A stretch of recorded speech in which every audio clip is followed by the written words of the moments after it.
never been a gangster, but I know a few things. I just rather get the bag and start collecting the rings. I done spoke too much, close curtain the scene. I am not a human being, I'm a full machine. I ain't holier than thou, I don't judge, I sing. Just staying down for the come up till I reign supreme. Let's get it. EA Sports coverage of the NFL playoffs brings us to one of the most storied postseason venues in the league. Acrisure Stadium in Pittsburgh, Pennsylvania, sold out once again. Straight ahead, it's Wild Card Weekend, and we've got a great one in store between the Jacksonville Jaguars and the Pittsburgh Steelers. The battle for the Lamar Hunt Trophy begins as we're underway in this AFC Wild Card game. This will be fielded inside the 5. And able to get this out to the 25.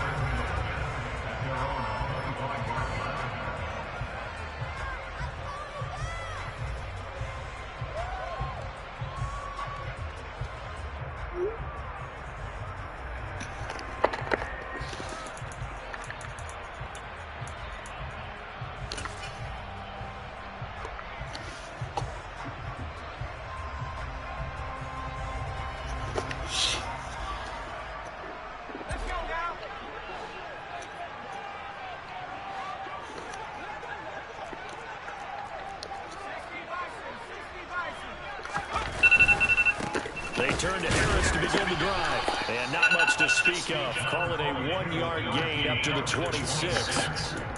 That felt like a trap because it looked to me like the opposing front was on that play from the get-go. They had everyone crashing the ball carrier before he even made the line, and they hold him to just a yard.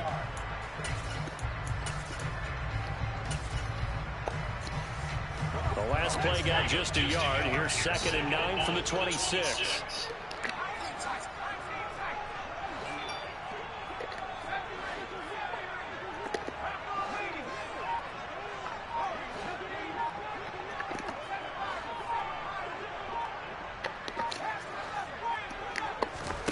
Pickett now to throw off the play fake. Buying time to his left. And he's just going to get rid of this thing to no one here. He throws it away, and now it's 3rd. Well, sometimes the defense just beats you. Great coverage from the secondary, all of them in the proper position. So instead of trying to throw into tight coverage, he found a way to throw it away and come back and try again the next down.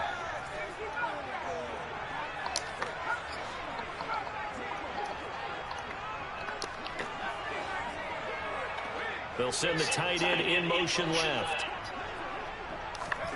Throwing on 3rd down. Here's Pickett.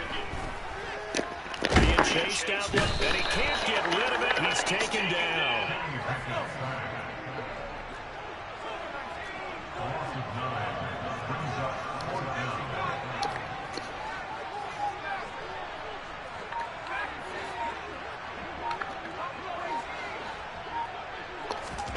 Here we go. It's Pickett on 4th down. And this is caught. He hits more. And he is going to have the Steelers first down as they manage to convert. And that'll keep the drive alive. To the air on 1st down to Pickett. That's swung out wide to Harris.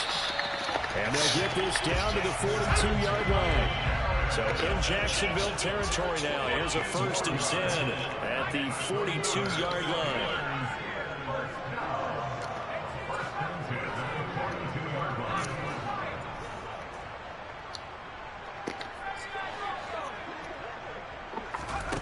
They run the play fake. Here's Pickett. That's going to be intercepted. Wide fucking open. Shaquille Griffin with a pick. And the Jaguars are going to take possession of the football.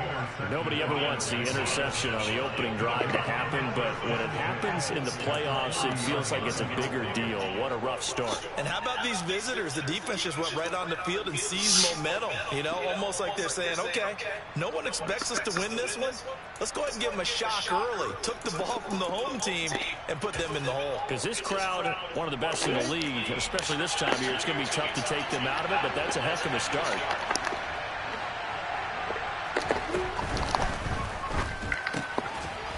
It's a short one here, complete to the tight end. And give him 6 yards here as he stopped near the 35 at the 34. Zero hesitation that time. That is get ball, throw ball. Yeah, turn into a smoke route. If you see the coverage off the receiver, doesn't matter whether you call it a run or not. Just take the ball, get it out to him.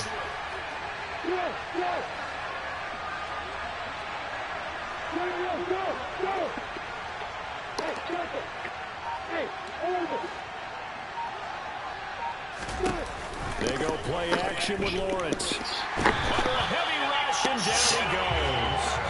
Khalil Mack in there to bury him for a loss of 11. We said it before the game, and I think it's still apparent. If these guys are going to advance in these playoffs, they're going to have to wreak some havoc coming off the edge. Yeah, wild card round. They told us the wild card could be that defensive pressure. They showed it there. Now on 3rd and long, they'll look to throw. They'll get this out to the flat for ETN. And they'll get him down at the 34, and he's going to be short of the first by a few yards. They'll get 11, but it'll still lead to a 4th down. I think that we all figured when he called it that short of the marker, that the defense almost relaxed and said, we got this covered. And then all of a sudden, space to run after the catch. And now they're screaming, somebody get him down. Fortunately, they got to him and forced the 4th down. They're going on 4th down. Lawrence. He's going to have his running back. It's complete. And he is going to have a Jags 1st down as they pick up a big chunk of yards to boot. 18 of them. Give them 18 on that one. And the Jags are going to have a 1st down. On the double.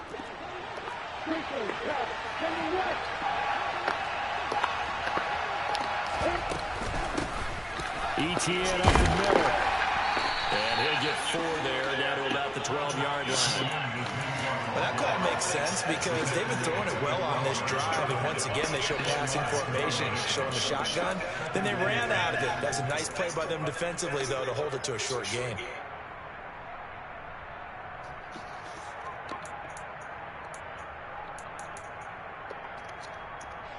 The run got 4. Now they deal with a 2nd and 6.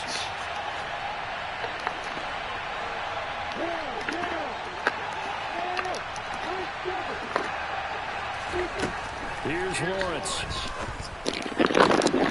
Got his man. It's caught. Touchdown, Jaguars.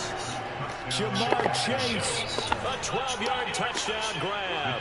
And the Jaguars will strike first here in this wild card matchup. Point after, right down the middle. And it's now a 7-0 game.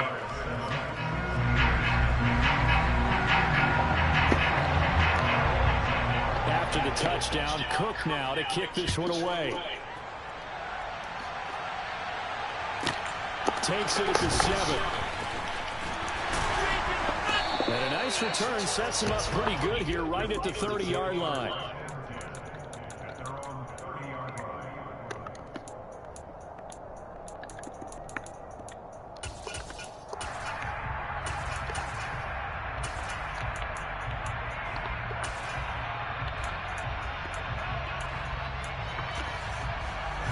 The Steeler offense here about ready for their next drive. They threw an interception the first time they had the football, wound up leading to a touchdown the other way. How do you approach drive number 2?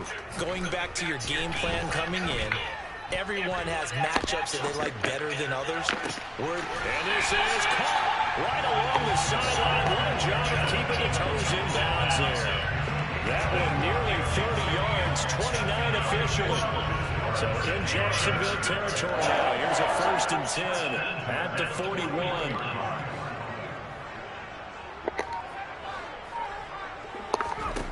First and 10, here's Pickett.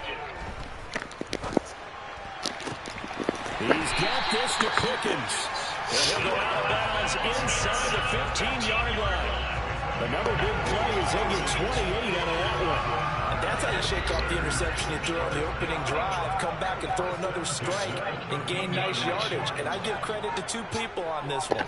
The man throwing the ball and the person calling the plays. They're not shutting him down early in this game. After 1, 7-0 on EA Sports.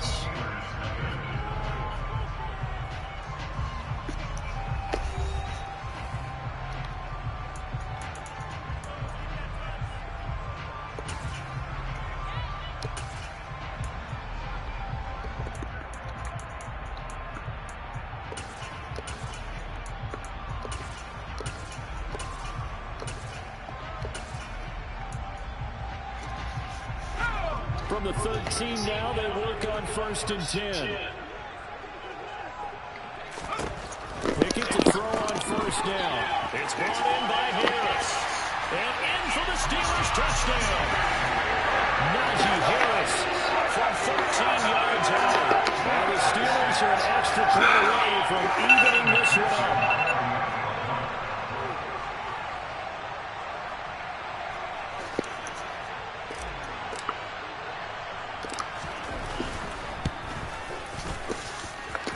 Extra point by McPherson, up and good.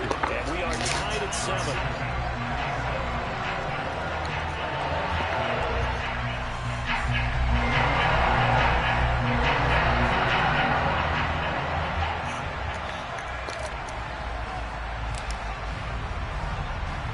So all even at 7 now as they kick it away. From the 10. And not much happening on the return as he'll get this to about the 23.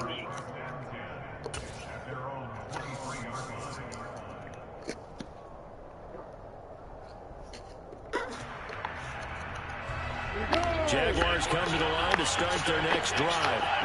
This drive here beginning probably with a pair of motivated groups. Remember, the offense scored a touchdown on their last time out. Looking to repeat that in Charles' defense. They were very frustrated after giving up 6 the last time on the field. And frankly, it's just a battle of wills in a lot of ways because you know they're both motivated. They both game plan for this drive, and they both have specific outcomes in mind.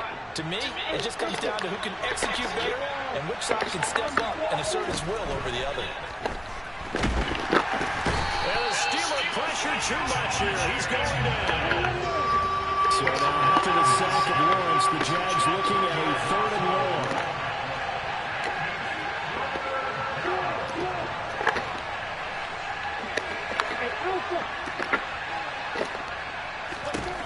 Now Lawrence.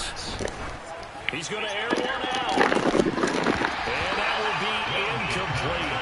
Well, they weren't scared to let it fly, but it falls to the ground and brings up 4th down. And this is what you want to see from the defense. Give up an opening drive touchdown, that's fine.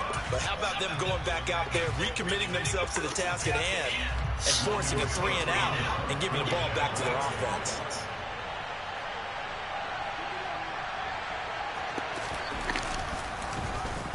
Cook now on to punt as he gets this one away. And this one goes sailing out of bounds. Where did it cross? Well, they're going to stay on this side of midfield.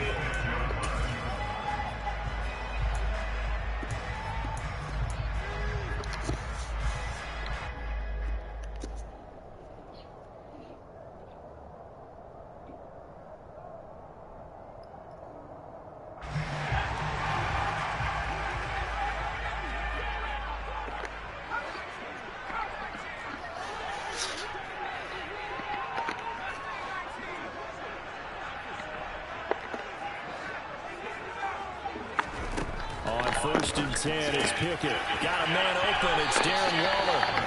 They'll get this one down near the 20-yard line, just shy of the 20.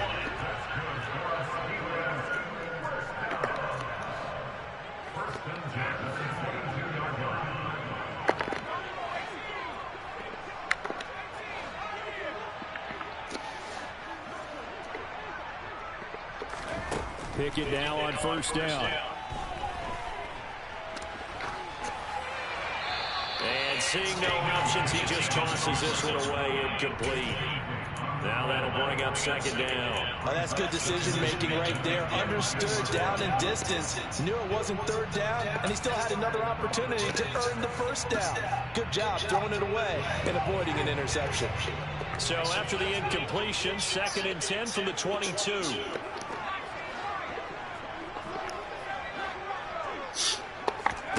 Off the play fake, here's Pickett. Toward the sideline, and look at that catch. Dragging the toes, and that's going to be a 1st down. Well done. A nice pickup of 17 yards.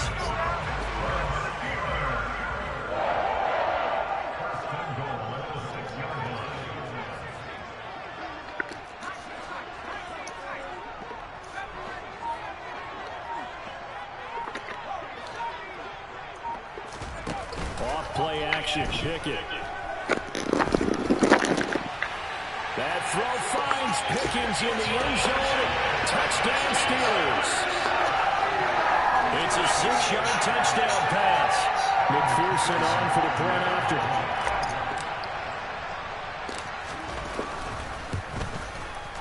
And he's got it. It's now a 14-7 ball game.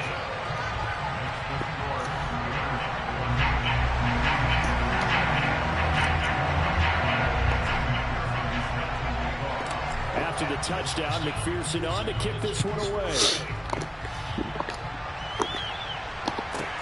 Fielded right around the 8. And he will make it to the 20-yard line and no further.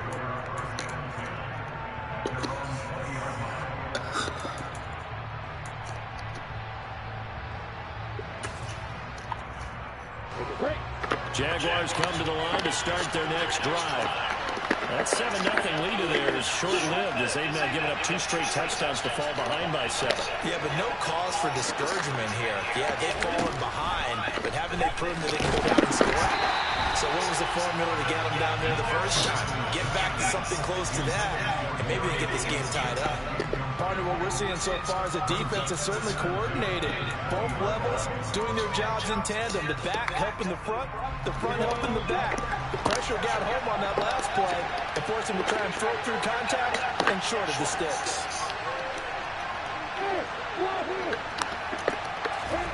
Second and 10 now. It's Lawrence.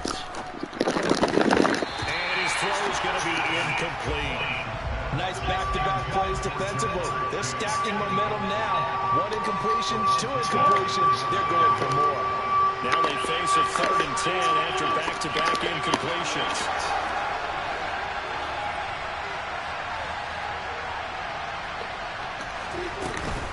Straight ahead, Etienne.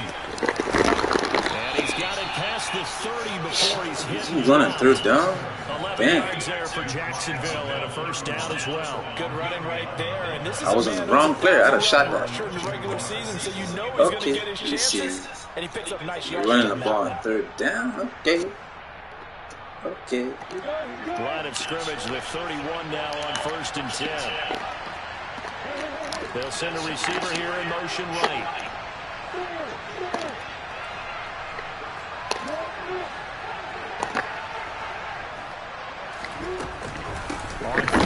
Nope. You're waiting for that now, bro. You're waiting for that. Come on, bro. You playing that. I have a feeling they'll stay committed to running the football, especially on the early downs. They just haven't had a whole lot of success just yet. So their task a little bit more difficult now. 2nd and 13 that they're walking up on. From the shotgun, Lawrence. This one complete to Christian Kirk. And they get him down, but not before he takes it across the 40-yard line. His first catch of this wild card game, and it's good for a 1st down. As a passer, you're always trying to find that open window to throw the ball downfield. How about this one? Right in the middle of the field, right in the heart of the defense. On 1st and 10, it's Lawrence. And one more time, here's Kirk. And he'll go out of bounds. It appears right at the 45.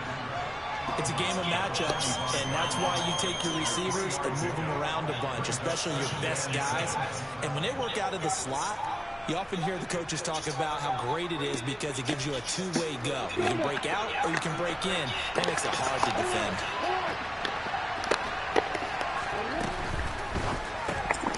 That's out quickly to Chase. They have 3 yards on 1st down, just 1 yard there. The goal of a wide receiver screen is get enough blockers in front to create a wall and let him pick his spot to run the football. How about the defense there, swarming to it and not allowing that to happen? Did not let him get downfield. So it's 3rd and 6, and this will be the 8th play of the drive.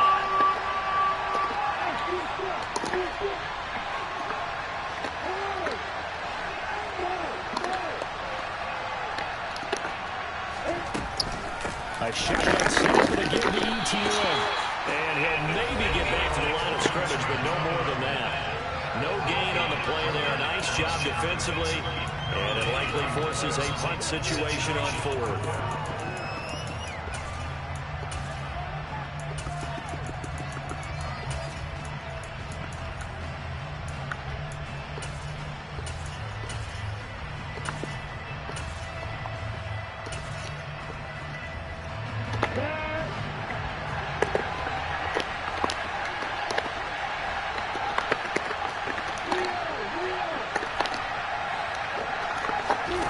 They'll try and throw forward with Lawrence. God, I would stop that. And he is going to have the Jaguars first down. Fuck, I didn't want to adjust. Like, and that'll keep the drive alive. I knew it was going to that play. Come on, man. Yards that time, and the decision to go for it proves to be a good one.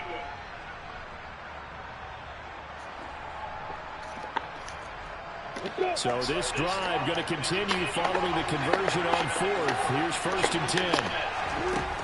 Lawrence will throw. Hit as he throws there, incomplete. This could be the start of a nice stand from this defense now for getting walked backwards on this drive. Come through with another one here, and you have them staring at a 3rd and long, and that puts the defense in a position to dictate to the offense. After the incomplete pass, here now is 2nd and 10. Now Lawrence. And this one incomplete. Threw it down at the feet of his receiver. To this point, I've been impressed with the work defensively. They have not allowed a lot of receivers to run free. And there's another example, another incompletion. So back-to-back incompletions, and that has him staring at a 3rd and 10. Lawrence going to throw again. Trying to get it to Chase, but it's intercepted. The safety, Terrell Edmonds, picks it. And he's got some space here. And he brings this one back. It's a pick 6. First Steeler touchdown. Well, CD, we have seen it many times throughout the course of the season. His defense coming up large and snagging a big takeaway. But here they get not just the takeaway, 6 points as well. And you just knew that for this team to advance, it had to get a big performance from this unit. And to this point, they've delivered.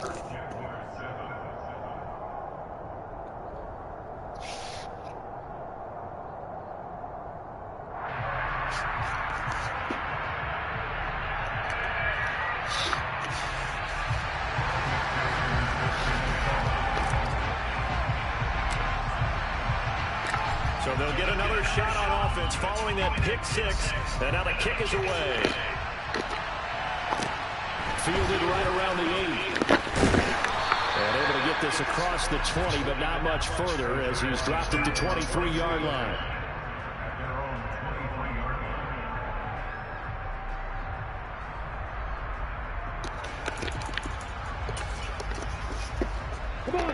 Jaguars come to the line to start their next drive.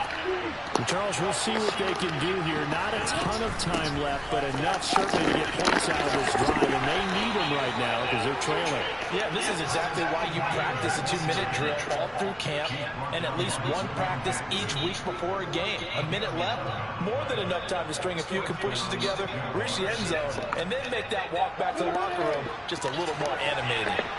From the 34 now, here's 1st and 10. And they'll go again to ETN. And nothing doing. He's immediately taken down at the line of scrimmage. Defensively, it was Avonte Maddox with a tackle. No gain on that run, and while this team is down, they're not out of it by any stretch of the imagination. Maybe you just have to think about a different style of running in order to get this guy going. Now the Steelers use the first of their 3 timeouts as the clock will stop with 34 seconds to go before halftime. Officially nothing on that last run. They'll try again 2nd and 10. Throwing there, but this pass is going to wind up incomplete. Well, this defense is going to have to finish the job. There's still a second half that they have to play. But so far, an absolute total effort. They've disrupted the passing game, stressed the pocket for the quarterback. They forced him into errant throws. Everything they're doing has been executed well.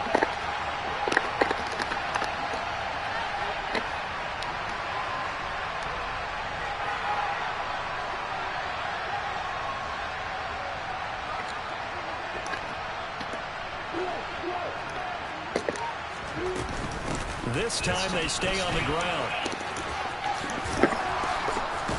And strong running there as he's across midfield and down to the 49.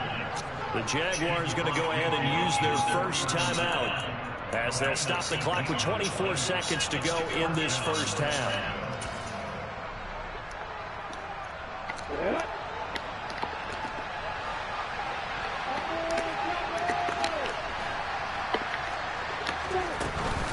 On 1st and 10, it's ETN.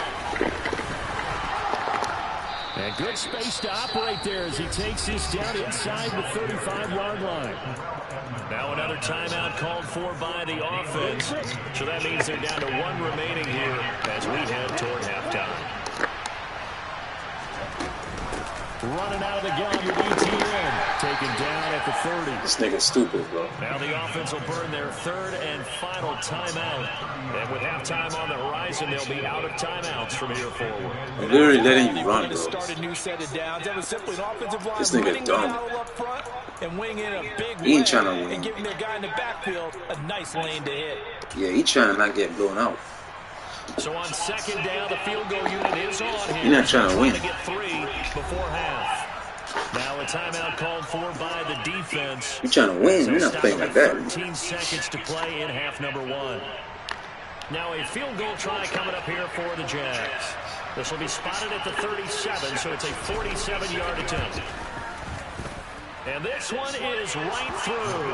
And that will be not trying to win. now back down to 11. So a big play before the end of the half to get him into this spot, and they cash in with 3. How about the 1-2 to the solar plexus on that one? The big play, the field goal, not much time left on the clock. That's the way to go into the half.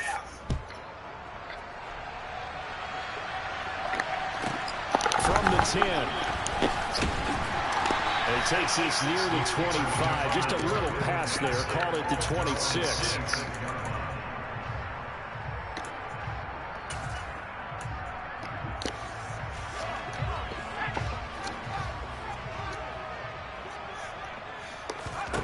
Final play of the first half. Here's Pickett. He's going to rifle one deep left side. He's got it in. Complete. And he's going to be shoved out, but not before he gets this down to the 20-yard line. That's part of momentum. Momentum. So we're at halftime of this AFC wildcard matchup as we send you down to Orlando where Jonathan Coachman has our EA Sports halftime report. Coach.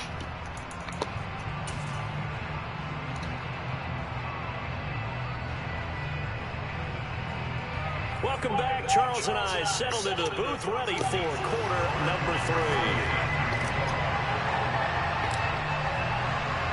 Both teams trying to avoid being one and done in these playoffs as we start the second half of this AFC wildcard game. From the 10. And he'll take it up past the 25 to the 26-yard line.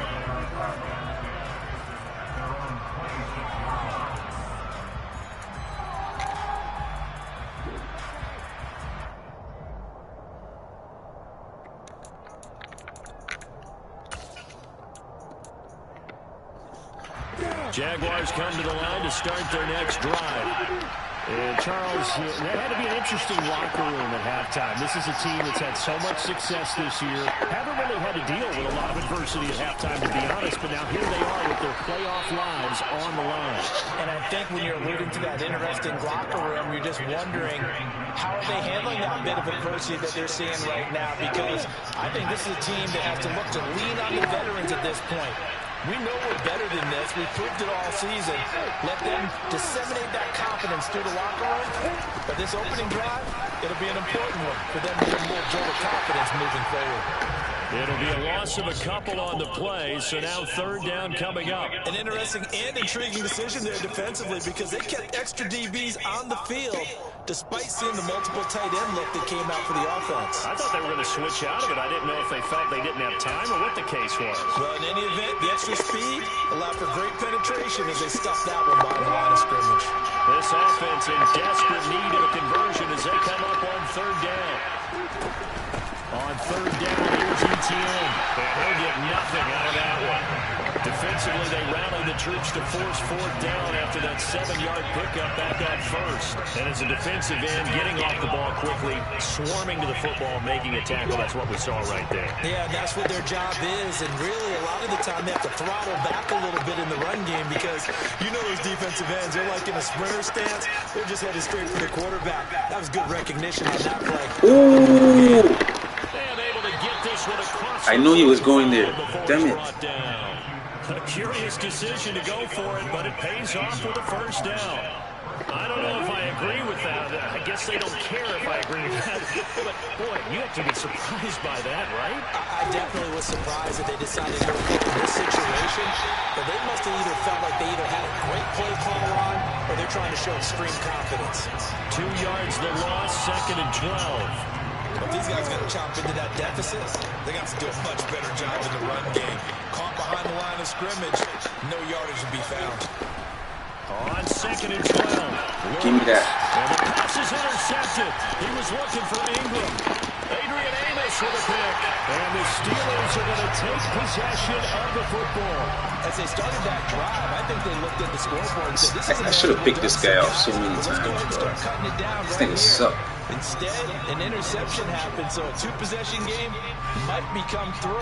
So as we get going here in the second half, this could rapidly reach the point where there isn't enough time left for a comeback if their defense doesn't bail them out. Moore, the man in motion.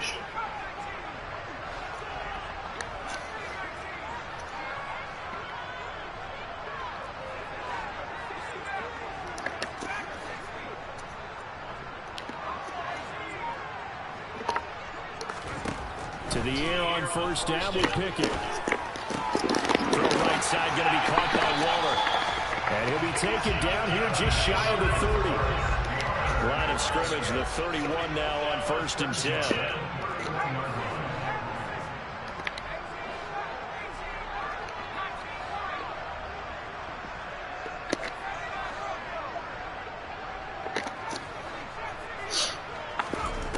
Now Pickett. God, no! That's not supposed to get picked off, man. Oh, I know what I did wrong. Shit. That's not... You can't throw that route without a pull. Fucked up. I see what I did wrong. I see what I did wrong. Because this game is still very much in the balance. It felt pretty one-sided to this point, but now, if these guys can turn this turnover into points, things could start getting a little more interesting. And from the 4, they get it to the 8 on a pickup of 4. And that's frustrating for a defense because they've got them pinned down deep. And on the first play, they gave up a run that keeps an offense on schedule. Yeah, because 3 to 4 yards, that's all you're looking for right there, right? That's absolutely perfect, really, as a play call. You got 3 to 4 yards on first down. That's what they talk about this all the time, about being ahead of the chains or on target, ahead of schedule. They were after that run. It's a 5-yard gain, but they'll still be a yard short here with 3rd down now looming. He had to fight for every yard on that run. He shook himself free of a tackle and kept fighting, even with the rest of the defense closing in on it. That's the kind of effort you'll take every single time.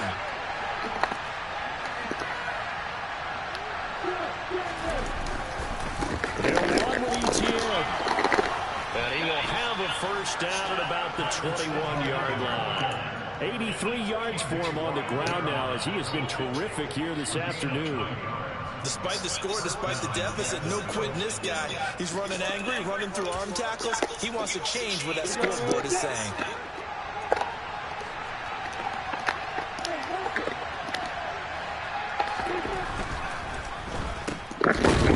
Get that fuck out of here. Up on that play, back at the 20.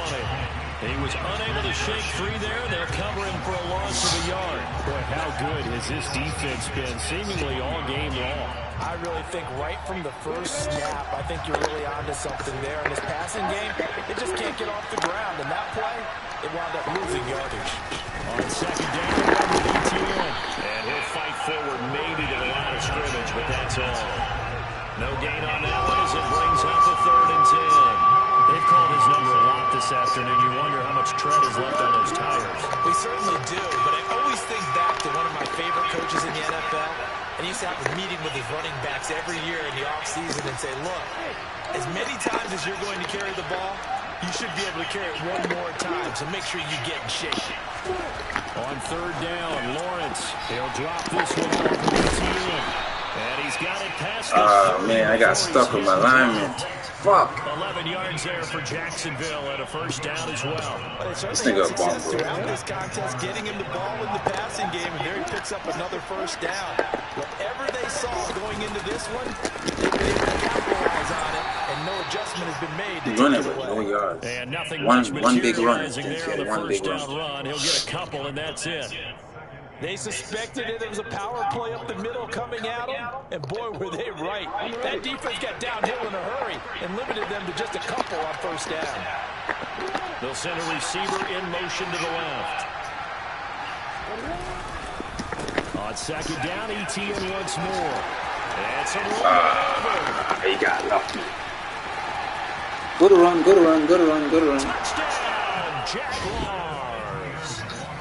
We know it's primarily a passing league now, but anytime a runner breaks one like that, you've got to have a secondary that can find a way to him and find a way to get him on the ground. Absent of that, he's going to find the end zone every time.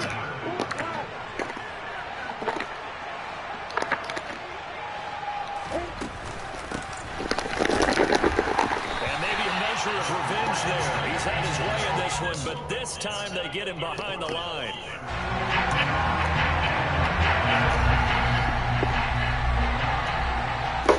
After the touchdown, Cook now to kick this one away. From the 6.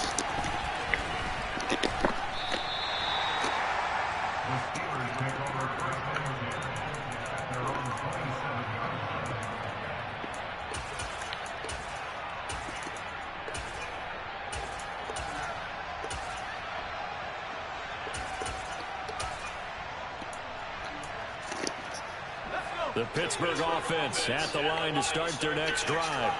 Here comes another drive from this unit, and Charles, they're coming off a costly mistake on the last possession, an interception in a game that is very close right now. Well, as we know, they all sting no matter what the situation, but in a one-possession game, that'll hurt a little bit more. But this is an excellent opportunity to make up for it on this drive. I just don't expect them to try and take huge gambles to make up that momentum in a hurry. Pickett's throw here into the hands of Moore. And he's going to be out up around the 45-yard line. The big play to start him out. Has him at the 45 already.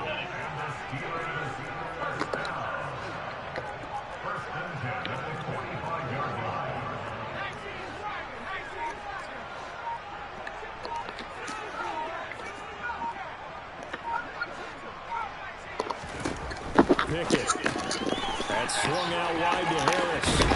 And this will be good for a pickup of 9 to the 46. 12 for 16, 2 picks. 1 quarter remains for the right to survive round 1 here in the AFC. We'll return with more after this break. You're watching the NFL on EA Sports.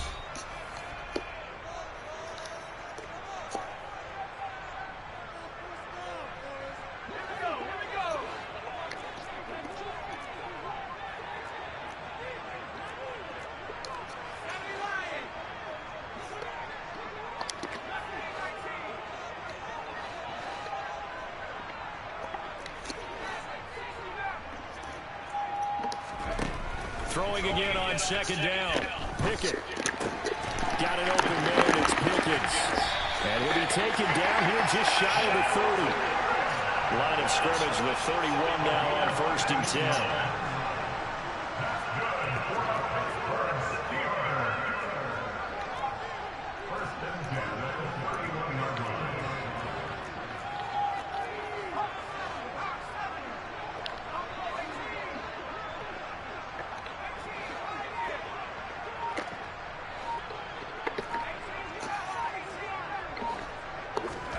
First and 10, here's Pickett. He gets it complete to Harris. And they're going to get this down inside the 20. So here's a 1st and 10 now, down inside the 20.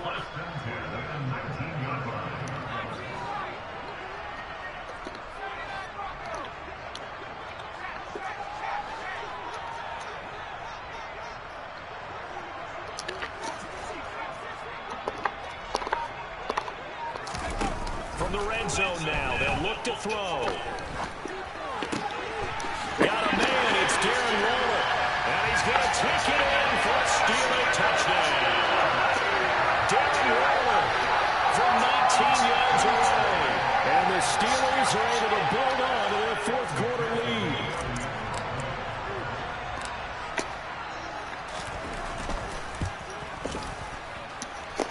Extra point by McPherson, up and good. And it gives his guys a 12-point advantage.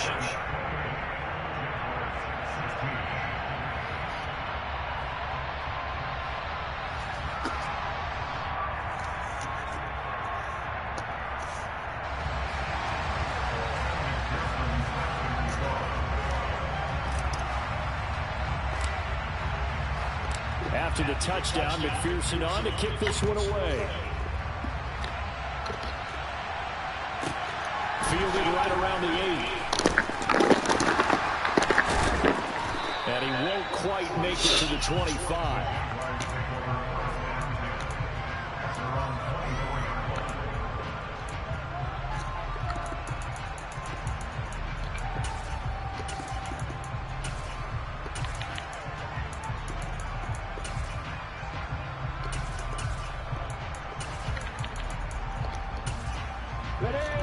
Jaguars come to the line to start their next drive.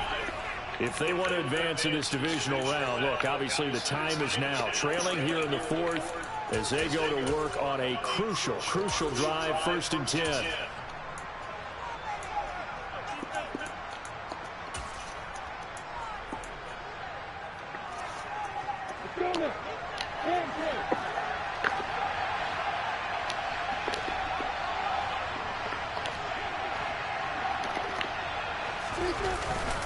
Now ETN starts the drive.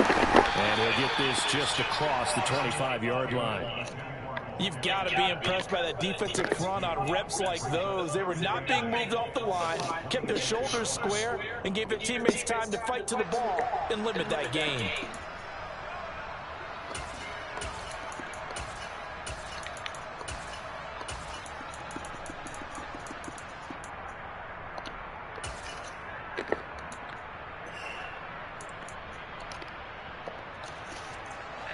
The last run good for 2. Here's 2nd and 8.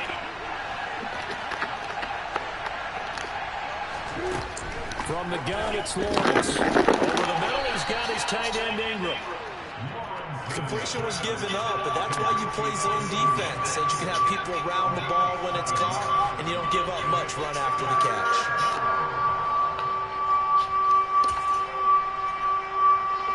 The offense on 3rd down, not quite 50%, 4 for 9. They're up against a 3rd and 1 situation. A throw there, but that's going to wind up incomplete.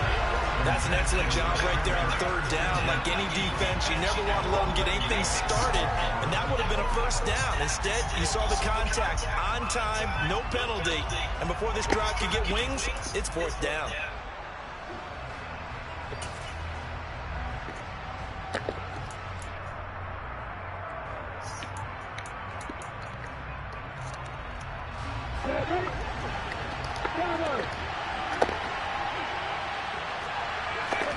Here we go. Gotta have it. Lawrence. He's going to have his running back. It's complete. And he is going to have a Jags 1st down as a He was right there. Like, come on, bro.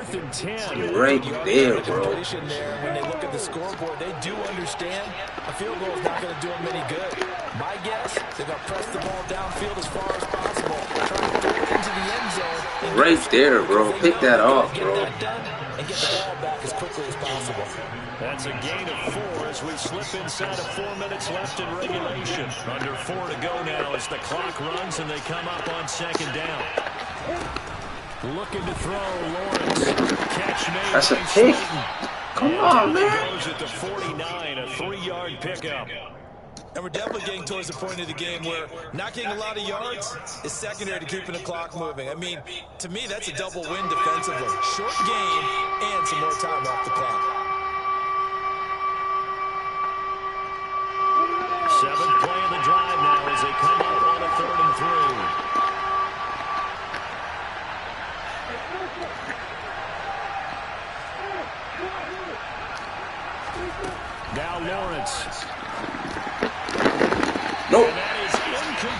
Oh, yeah. What an adjustment. Wow. What a fucking adjustment. I just broke up another pass and took away a big shot that you were trying to succeed with. Fourth down. Here's Lawrence. Give me that shit. Intercepted for the third time thus far. Adrian Amos with a pick. And the Steelers are going to take possession as they got it at the 42-yard line. Well, I guess an interception at this point on fourth down is just as bad as an incomplete pass. Either way, the ball goes over the other side. Yeah, it's a tough spot to be in this late in the game, and there's not a whole lot he could do there, and he winds up giving the ball away.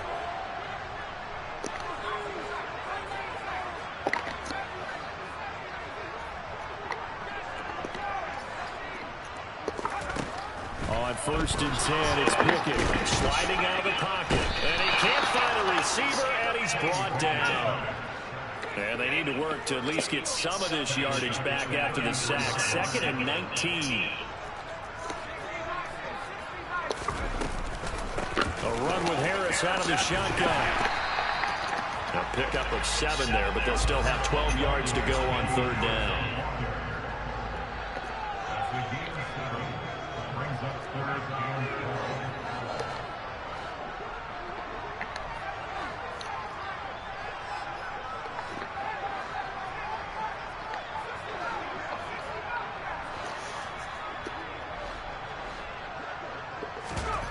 Off the play fake, here's Pickett. And he is going to be taken down. They got him. As that is going to take us to the 2-minute warning. A well-designed corner blitz that gets him for a loss of 8 yards.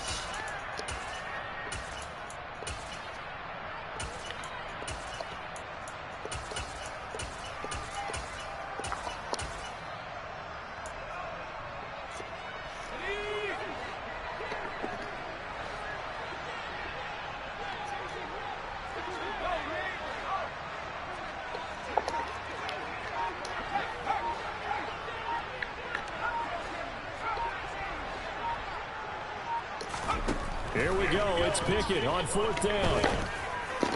And it's incomplete. They cannot convert. That's a touchdown. Damn it. You can't blitz me, bro. Pick that blitz again.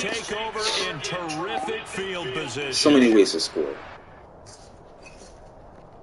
There's so many ways to score.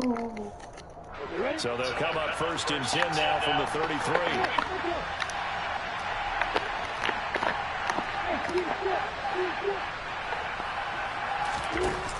Trying to shake off the interception. Give me that shit. And his guys are going to get the football at the 28-yard line. Well, obviously, pick that blitz again. The game down 2 scores. They had to put the football in the air. Unfortunately, it gets picked off. And the criticism comes easily in situations like this, but you just laid it out. Look where they are on the scoreboard. Look at where the clock is in the game. He has to take a chance here and try and get the ball downfield to his receivers. Unfortunately, it was picked off. The Steeler offense here about ready for their next drive. And a few kneel downs should just about do it. Now, defensively, they do have all 3 timeouts, but very little reason to use them at this point. That one looks like he'll throw here. Ooh, come on, bro. You wide open, bro. Come on, bro. Don't dumb out on me. So after the incompletion on 1st, now 2nd and 10.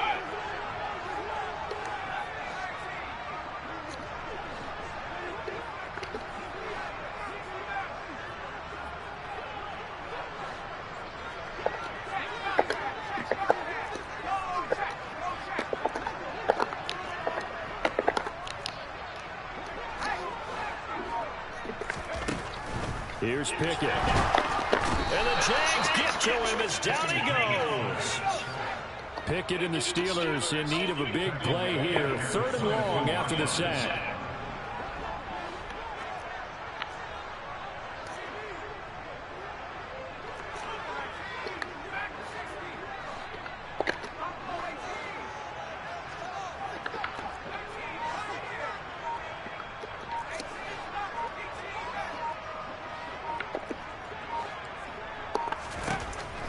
He'll look to throw. Got his man complete over the middle. It's Moore. And they let this well outfield across the 45.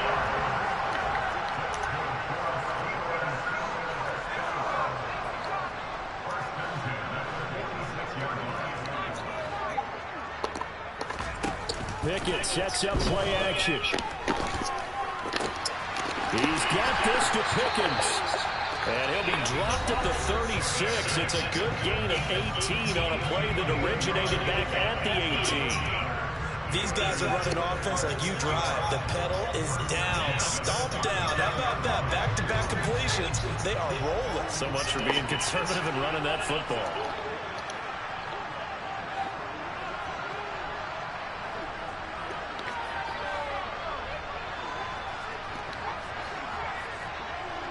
Moore, the man in motion. To the air on first down with Pickett. He's going to rifle on deep left side. That throw finds Pickens in the end zone. Touchdown Steelers. Keep blitzing. A great play there with his second touchdown of the afternoon. And the Steelers continue to show why it pays to play at home in the postseason as they add on to their lead.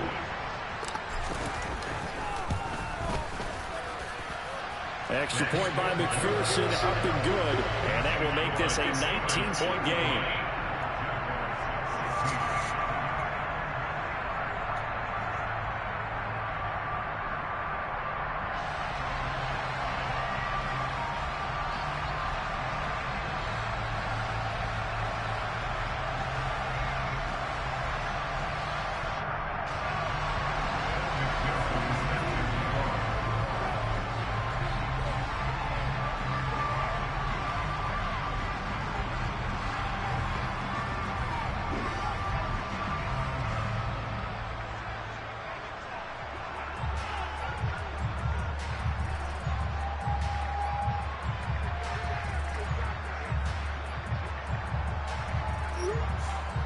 After the touchdown, McPherson on to kick this one away.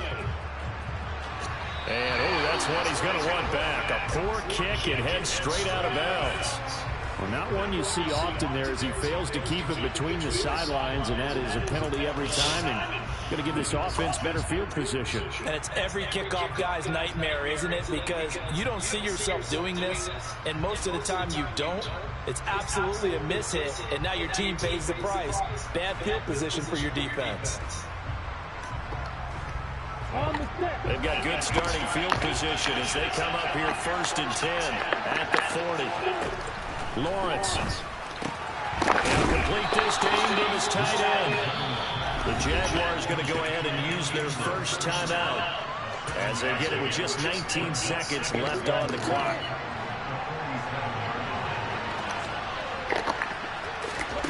Looking to throw again on second down. Lawrence. That ball caught. Little guy. Little guys against little guys. Jaguars. Darius Slayton, 53 yards. And the Jaguars have got it back to a 2-score game here in the 4th. As a fan, is there anything prettier than a well-executed post route? No, it's a thing of beauty, especially when it's done like that for a touchdown. The throw, the catch, and how about the run after to get it to the end zone?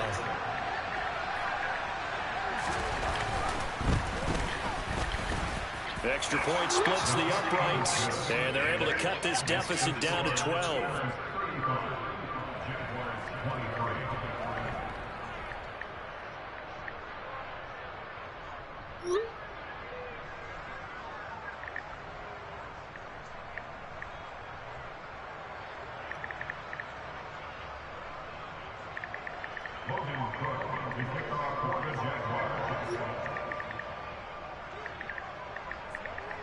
After the touchdown, Cook now to kick this one away.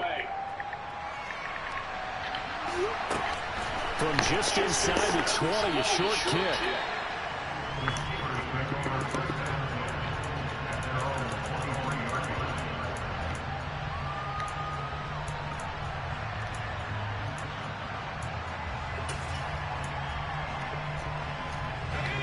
The Pittsburgh offense at the line to start their next drive. And still 2 timeouts defensively, but even if they choose to use those, 3 kneel downs should be enough to get out of here with a victory. And that's exactly what's being stated into the head coach's headset. Oftentimes they have a guy upstairs who monitors this at the end of the game.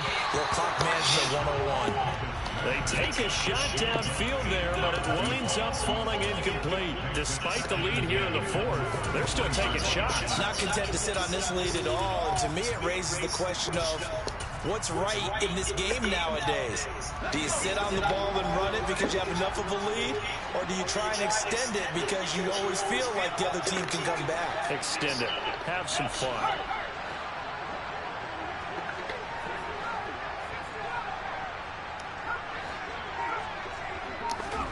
They run the play fake. Here's Pickett. He's got a man complete. And he's going to step out of bounds at the 35-yard line. The Steelers going to survive and advance as we say so long, everybody.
essential alone.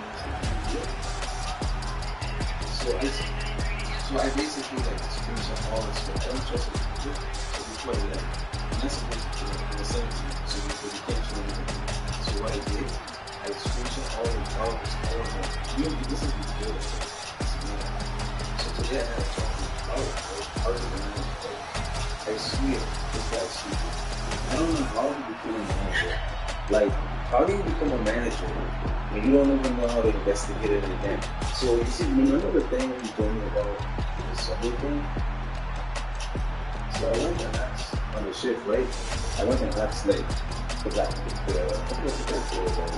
manager of it. Remember that night when I came from the subway?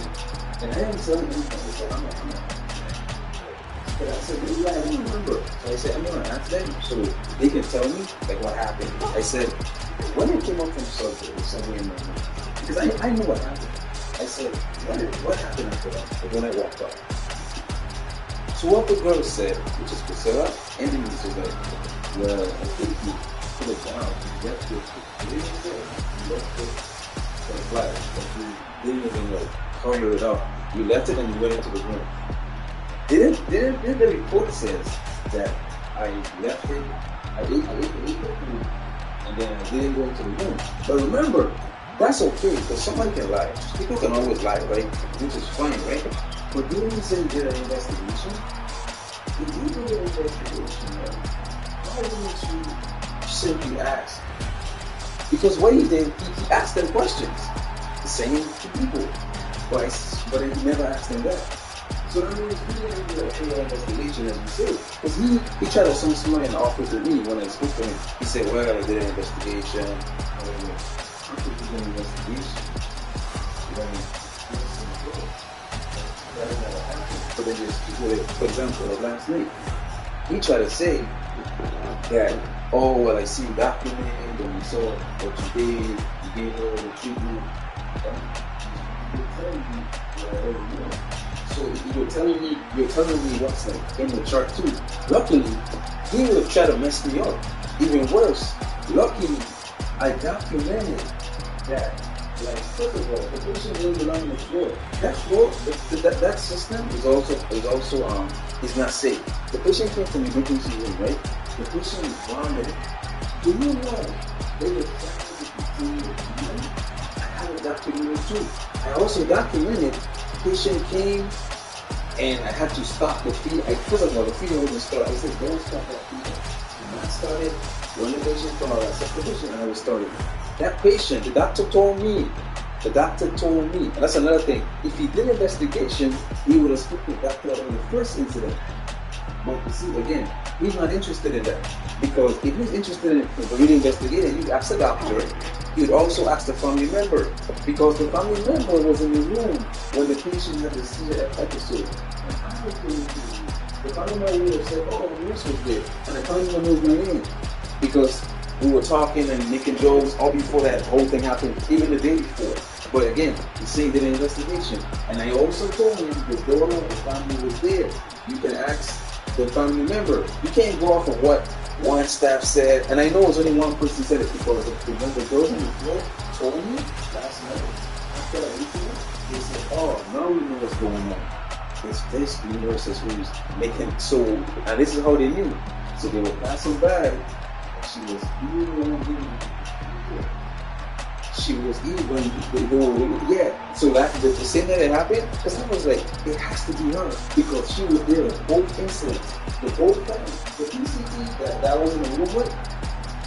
I'm not even worried about her because obviously she doesn't know what she's talking about because obviously she didn't even know. She said she told them when I went to the patient to the ICU, she told them, oh, he didn't check on the patient in an hour. I mean, that doesn't make sense because they come to the same staff. Of course, they listen to her, but then they came and tell me. If I was wrong, they would never come to tell me. The two nurses came to tell me, hey. Yeah, the two nurses, I know it's personal because that same PCA, the same PCT, every time I ask her to do something, and I also have witness of this too. Because I brought it up because I was like, because one of the things I was always look at me like this, like, what's going on? I said, well, I said a question.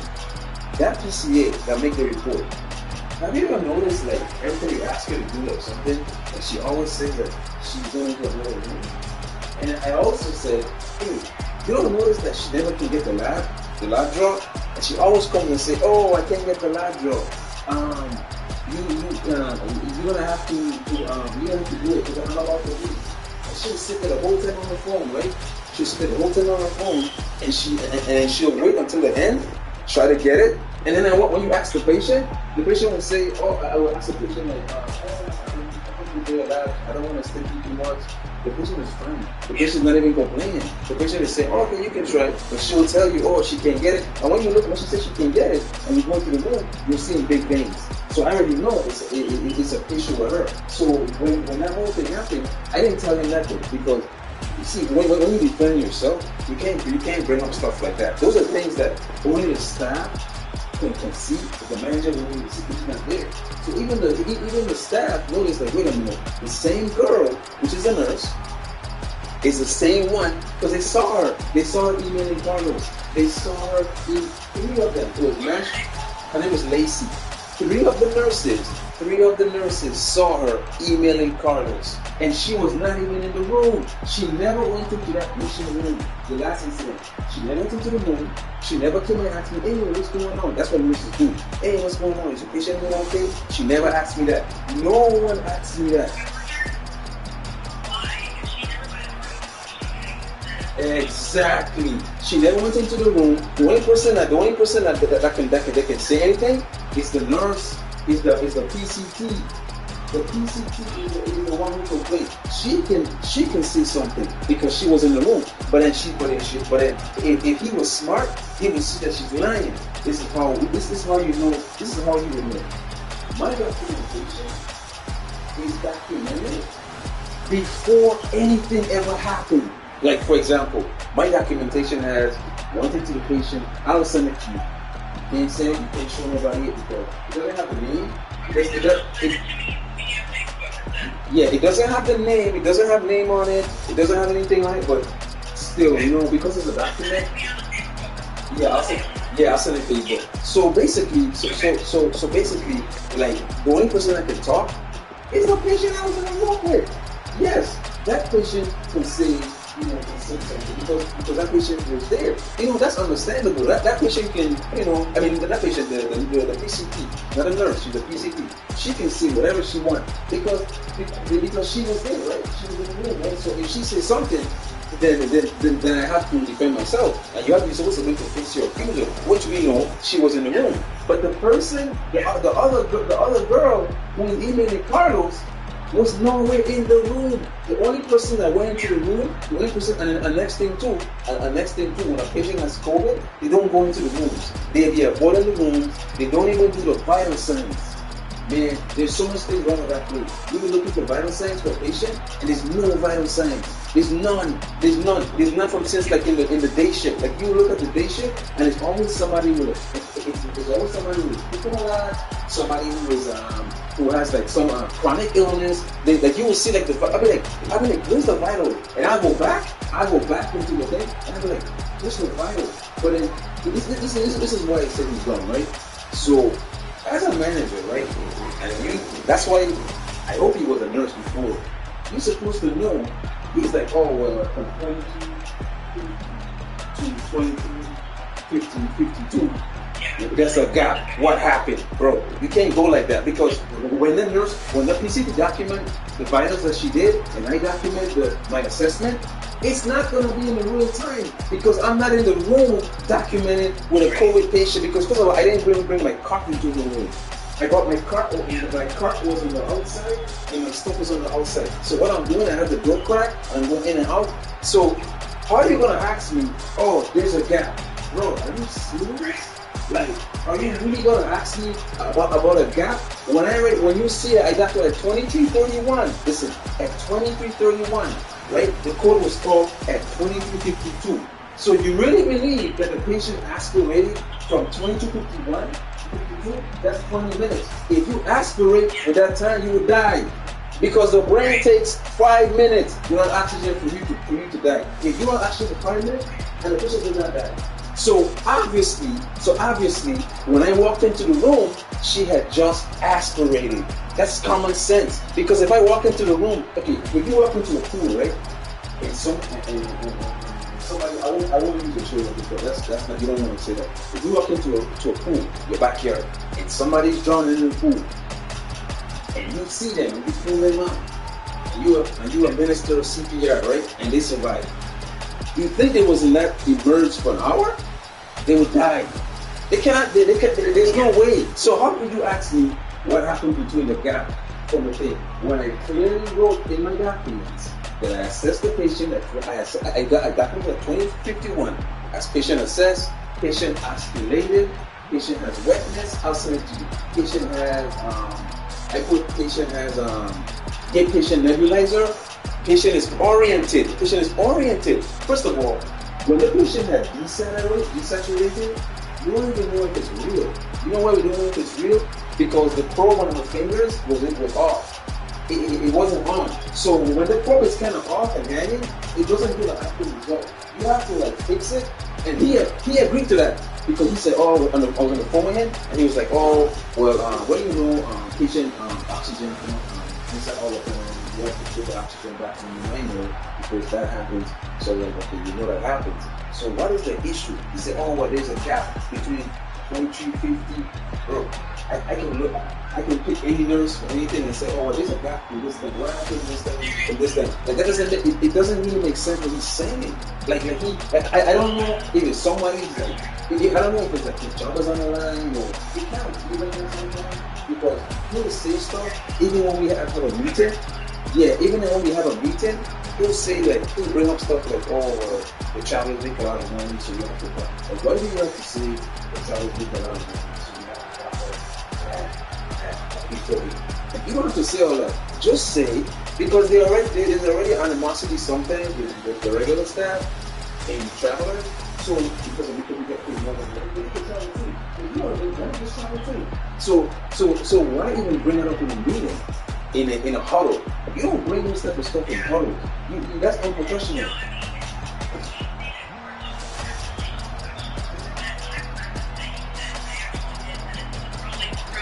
Yeah.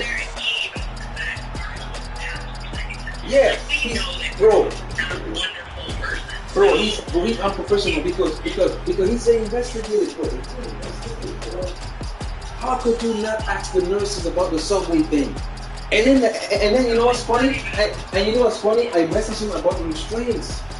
I messaged him about the restraints too. I emailed him about the restraints. I said, Carlos, I didn't email, I messaged him. I said, Carlos, it was said that I did that. Because remember, I didn't get you didn't tell me about that. But he read it. And he said, investigate. I said, Carlos, you know I documented that and I had an order?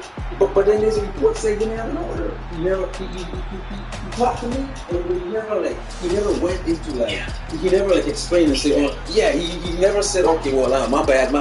If he had said that, I would have said that. But he didn't say that because he knows the documentation. He knows that I documented on the patient and restraints. Because one of the charge nurses, which is Yannick, reminded me and said, hey, you have to, you get an order yet? That's what you're supposed to do. For example, there's a time I came on the shift, right? I think I told you this before. There was a patient getting heparin twice the amount that she's supposed to get. She's supposed to get 17 units per kilogram. The patient was getting 35 units per kilogram. 35, right? It was a patient of mine, right? Guess who had the patient? The assistant manager before me had the patient. He had that shit could make the woman bleed out. That's a dangerous level because you exactly. It was 34. You think I'm gonna report him and say, that's not innocent. All I have to do when I see him again is say, hey, I saw what you did. What happened is we calculated the patient, the weight of the patient. You couldn't do that because it was adjusted weight dose. The order said adjusted weight dose, and the doctor and the pharmacist collaborate, and then they come up with a number.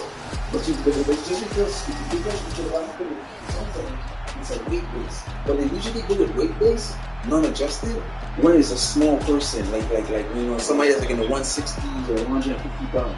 But the lady is like almost like 300 pounds. She's a big person. So for her, they do something called an adjusted weight. But he did it, and he's a assistant manager. He's a cool guy. John, yeah. John's a cool guy. John, even when I told John this, John was like, he didn't even get offended with it. He was like, oh, yeah, for you, or you just talk about it. That's what you're supposed to be. You're not supposed to be punitive to somebody for something like that. You're not supposed to, because mistakes, you have to really be practical. You have mistakes all the time. And what happens is, when you're punitive about those things, I used to be a manager, so I know, when you're punitive about those things too much, people start hiding stuff. Because none of them want to get in trouble. But if it's an open thing where a mistake happens, you report it. You report it. You report it. Then it becomes a good working environment, because now someone makes a mistake, they go and send report on themselves. You give an extra dose you weren't supposed to get. You put an extra report on yourself. So that way it's like you caught it, you see it, and you call a doc and say, hey doc, I think I gave an extra dose. I gave the extra dose. And I gave him one more. So there's no reason for you to give a wrong medication, right? But I've seen it happen. I've seen nurses tell me that. I've seen it happen. They say, oh man, that's not it happens all the time. So you don't be punitive against somebody for that, because now when something happens, they're gonna fight it. They're gonna tell you, because you're gonna kill them if they tell you. So why would they tell you? That's most hospitals that work. That is the ideology, and that's the theme. The theme is report incidents. That place, no one writes incident reports. So that's why I know something is wrong with what I did. No one writes. You know, like first thing I told you, this guy the most on the sick hospital or no, because there's nobody monitoring the television. There's nobody monitoring the television machine. Nobody. So that's fraud, because when you charge the guy, you're not charging just to put them on television. They're being charged to be monitored 24 hours. So that actually is fraud, because you're supposed to monitor the patient 24/7, every minute, every second. You know how I know this? Because I looked into this. When I was in St. Croix, and I was managing, we had shit. We had one guy come in and do it. I emailed the CFO and the CNO at the time, and I was like, bro, I told him, explain to them the risk of not distributing monitors. All nurses are in the rooms, and the charge nurse got patient, and the charge nurse is in the room. Who's watching the monitor? If a patient goes in VFib, no one will know. At 11 o'clock in the night, someone goes in VFib, right? All of us are in the rooms. All of us have patients. How are we going to know that patient is in? We're gonna hear it eventually, right? But you know the thing with medicine, it's all about time. Medicine is time. Time meaning, if you could catch something as it happened, the patient was sick. But you come 5 minutes after he said, or 3 minutes after he said, the patient was dead. Their heart was not pumping no blood when they were dead, so they would die. The chances are low. Yeah. So you can't say. So you know what Tommy Carlos should say? I never brought it up to him, but I wanted to bring it up to him. If I told him that, he would say, "Oh, well, you're supposed to be watching the monitors." Bro, are you dumb? Do you know how much things? Do you know how much things we have to do for a patient? Do you know, Emily? One of these days, I'm gonna do a flow sheet for you of the pains. No, I'm gonna do it for the first 2 hours of my shift, right? I'm gonna do a flow sheet of the things that we do in the beginning, and the things that we're supposed to do, the tech's supposed to do, that they don't do, and we end up doing it. And when you add it up all together, for that guy to tell me, oh, from 2250, I said, bro, that is not an investigation. You're not making no sense. And I believe what happens is, we may be going on something. When I even go, he said, oh, you may do a head to toe, because if the patient needs to flow to ICU, you can pull them back up and do it in the system. Bro, you've been trying to be technical. My documentation clearly says that I asked the patient the patient was non-symptomatic in my documentation before. So it's not like I saw something happen and I went back and like documented. I documented these things before anything happened to the patient at all. So it's not like so if you see that and you see that I'm doing all these things for the patient, why would you not back me on that as a manager? Why would you think that it's something else because someone told you something, or basically said, oh, well, he wasn't, I told him about the oxygen, he wasn't concerned. He wasn't concerned, but he gave her nebulizer treatment. He oscillated her lung sounds, and he was in and out of the room, which is documented also. In and out of the room to check to make sure she had on her laser camera. That is all documented. I'm gonna send it to you now on a messenger. When you read it, you're not gonna believe it. You're gonna be like, you know, man, like everything. You're gonna hurt, but when you read it, you're gonna see that, like, I address the events. And the thing is, right, she's asymptomatic. So there's no reason to call the doctor. She's asymptomatic. The only thing that she's doing that she's having a symptom of, she's fine. But you know what? But you know what I realized? The ER, again, these people you can't trust them. The ER will send her up for the patient nurse, so she's supposed to be like 6:59. Why did it happen, right? That patient was choking in the ER, right? The reason why I said that is because the patient has a PET tube, right? Now, that PET tube was about to be started in the ED. Hunsinger, the nurse, said, what's that? She said that, right?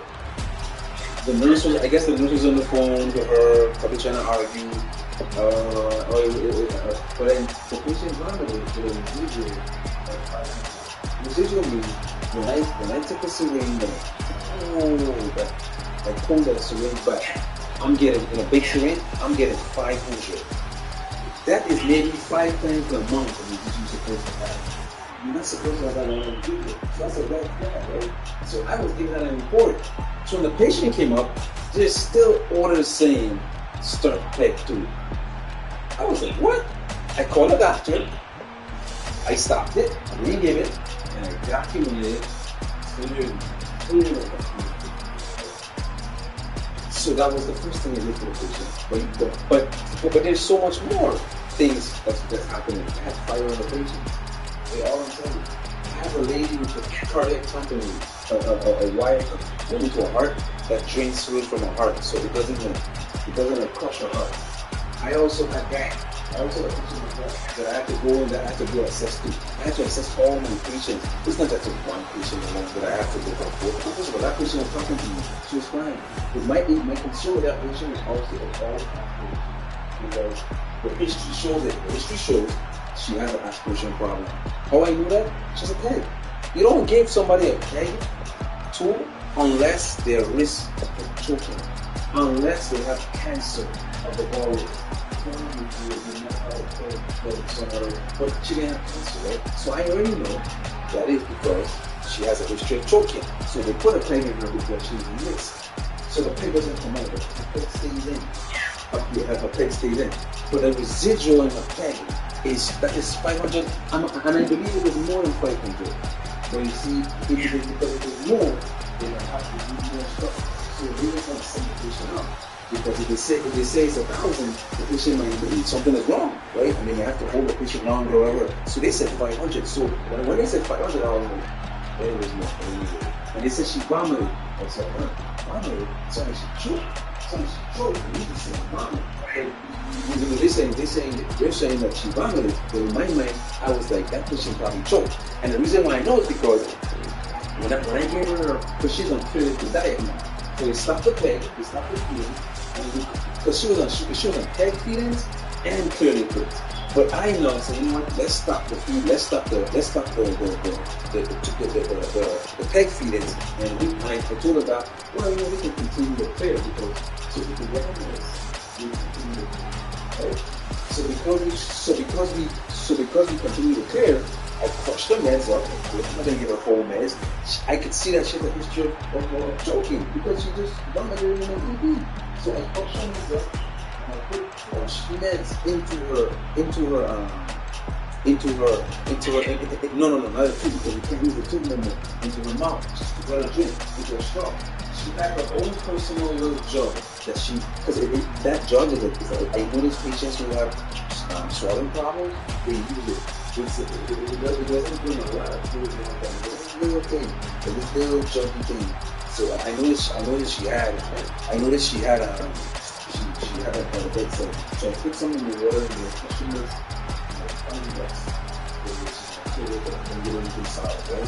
So, but when I noticed she drank a good amount.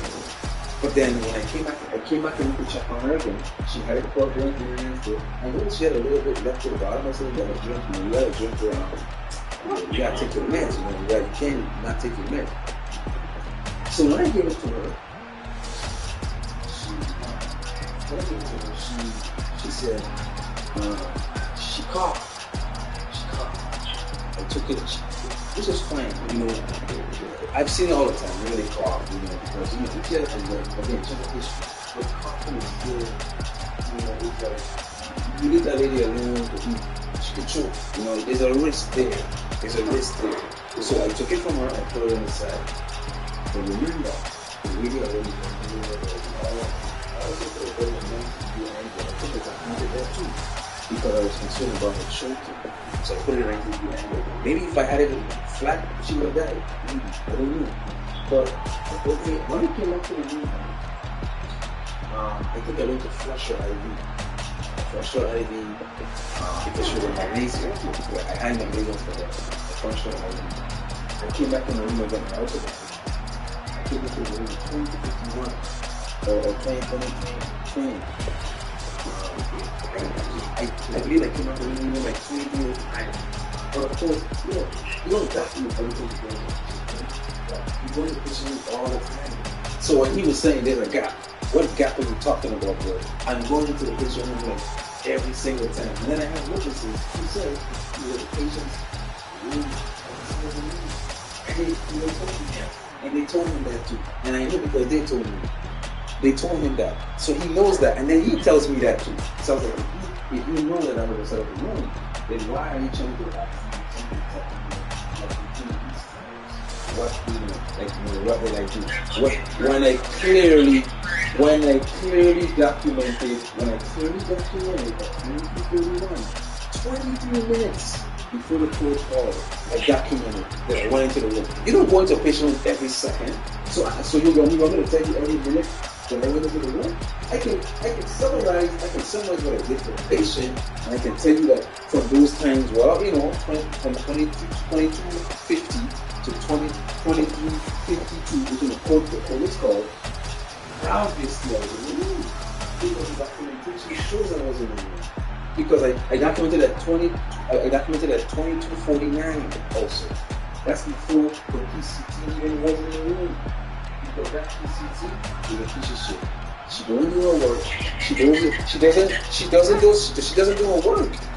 her work. She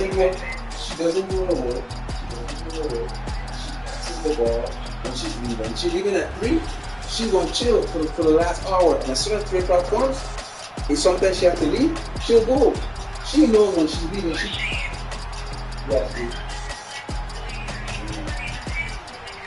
Bro, you know why the page like that? Because nobody wants to work there. That's why. So they have to pay a lot of money. Someone told me that. Someone was gonna hire one of the guys who said, actually, because no one wants to work there. It's horrible because you're on the telefloor and they're giving you 6 patients, like most of the time. And the Chargers have 6 patients. You know, try to tell you, the Chargers don't want to tell you now when you're sitting there. No, you can't, because he has 6 patients too. Stupid. He has 6 patients, and he has 5 patients. So how he's gonna keep watching? So he's not taking care of his patients. If he's watching that monitor thing, and he's not taking care of his patient. You cannot take care of patients and watch that monitor thing.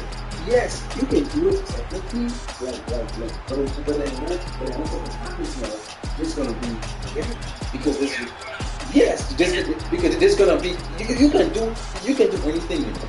But if you go technical on anything that you do, because if I am in a room and one of my patients goes into V-tach, how am I gonna see it? I'm in a room. I'm in another patient's room. And sometimes I have to close the door because they have COVID. Or sometimes I'm in the room and I'm talking to them. How are we gonna hear? You know how many times since I've been working here, a patient had to go through their ICU. They went downhill. So many times. I just happened to walk in the lane at 22:52. That was maybe like the 6-7 time I've been in the room. I probably been in more than that because I'm only saying what I document. But of course I've been in more because obviously I was in the room. So if you were in an investigation, why don't you see me hang the meds? Look at the time that I had a nebulizer. Look at the time that I hang the magnesium. Look at the time that I give her a magnesium. And then if he was so smart, you would know that I have to take up the nebulizer. When the patient coded, you should have asked the question, when the patient coded, did the patient have a nebulizer? That's the question to ask. Because remember, when you put the nebulizer, you have to come back to remove it. So who removed it?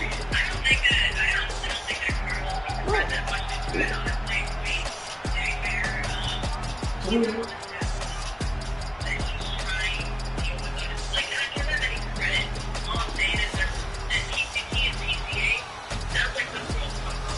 Exactly, and you know what's funny? After that incident, Priscilla told me, Priscilla dropped me email, and Priscilla, she didn't want to go in because now it's like she might feel like I might go and push Lacey or tell her something. So she's only giving me bits. But I'm not stupid. She's basically telling me, but she did tell me. You're telling me to do this. Email. She was emailing Carlos. And she was not even in the room. Lacey was not even in the room. Lacey had nothing to do with the incident. She doesn't know what happened. She just knows from the girl. But she's emailing Carlos. But she's emailing Carlos. How are you not in the incident? And the thing is, Lacey doesn't know that I give the patient nebulizer. She doesn't know I stopped her from them. She doesn't know I called her after. She doesn't know any of these things. Oh, another thing I noticed too. So I always knew that she had a problem with me. I'll tell you what. She didn't do anything to me. But I'm her observer. So I'll be talking to someone. She'll come and just start talking to you. Anything someone does that, that's something that I know. That's the disrespect. Like if you're talking to someone, right? Or you're talking to me, and someone just like start talking to you, even though they see that you're talking to me. Now, what does that tell you? She does that every single time. I don't know what that is, but she did it to me. I don't know what that is. But I can tell you this, she done it to me in occasions. I'm gonna ask Priscilla if she ever done that to her. Because sometimes Priscilla might say, wait a minute,